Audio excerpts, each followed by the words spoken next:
देखिए 21 नंबर प्रश्न पर ध्यान दीजिए।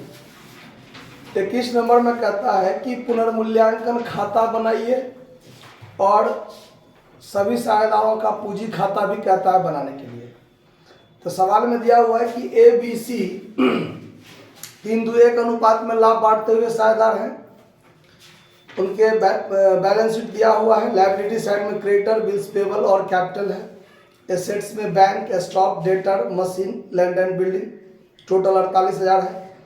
सवाल में है कि 1 अप्रैल 2022 को ए अवकाश लेता है और उस तिथि पर संपत्ति और दायित्वों का पुनर्मूल्यांकन जो है वो दिया हुआ है।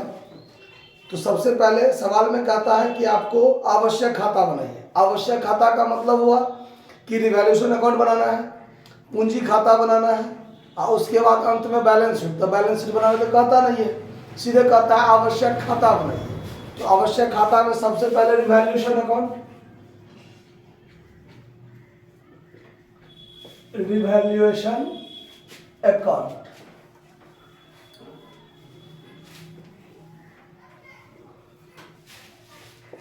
Debit credit. मूल्यांकन क्या है देखिए, रातिया 9600 पर। तो रातिया का मूल्य पहले से था 10,400, अब हो गया 9600। तो 800 रुपया इसका मूल्य क्या हुआ, घट गया। तो ये घाटा हो जाएगा, डेबिट में लिखाएगा टू स्टॉक अकाउंट 800, ठीक है। उसके बाद मशीनरी 8800 हो गया।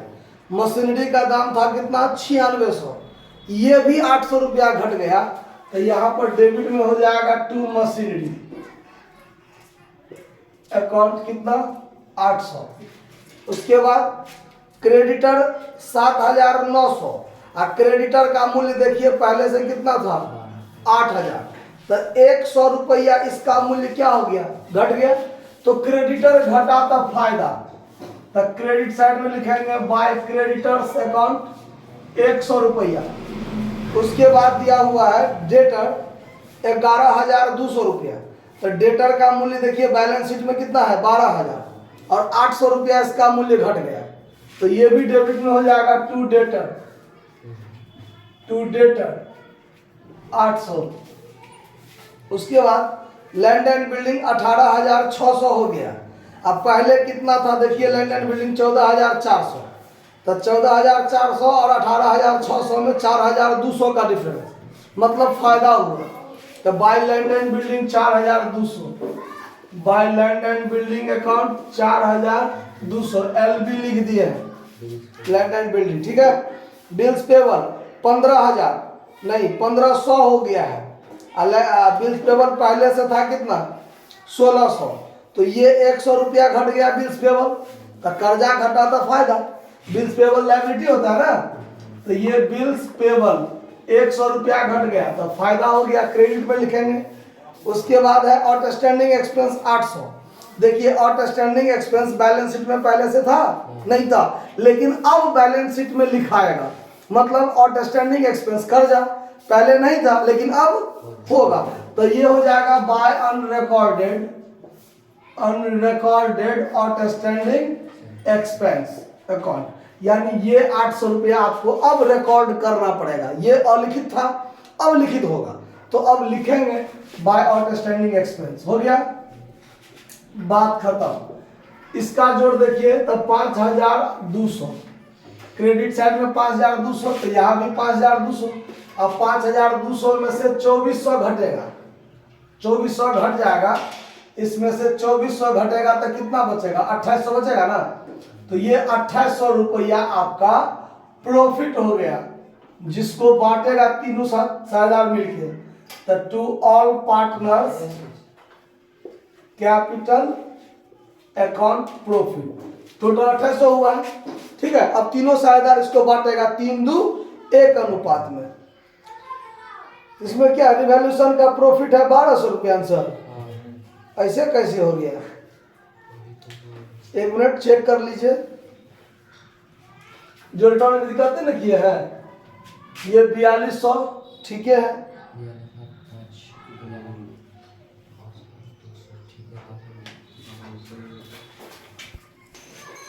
देखिए गलती हम लोग क्या कर लिए, ये जो अनरिकॉर्डेड एक्सपेंस है, ये कर्जा बढ़ेगा तो फायदा होगा कि घाटा? कंफ्यूज कर जाते हैं, बताइए। हाँ, क्या होगा? घाटा होगा ना। तो टू अनरिकॉर्डेड आउटस्टैंडिंग एक्सपेंस 800 यहाँ होगा, ठीक है। तो ये यहाँ पर आ गया अनरिकॉर्डेड आउटस्टैंडिंग एक्सपेंस 800। अब दोनों साइड का अंतर कीजिए, 4200 और 200, तो ये हो गया 4400।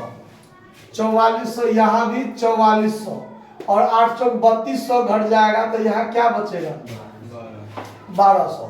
तो ये हो गया to all partners capital account profit, ठीक है। और इस प्रॉफिट को तीनों साझेदार कैसे बांटेगा? 3:1 अनुपात में, ए बी सी 3:1 में बांटेगा तो 600 400 200। बात खत्म।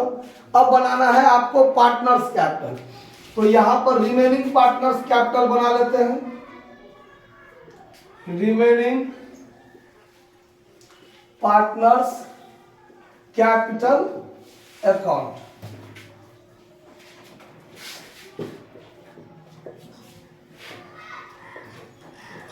Credit debit particular. रिटायर कौन किया है? ए, तो ए अलग हो जाएगा और बी सी यहाँ रह जाएगा, पार्टिकुलर बी सी। और एज कैपिटल अकाउंट यहाँ बना दीजिए, एज कैपिटल अकाउंट। ये आपका रिटायरिंग पार्टनर है, क्रेडिट डेबिट।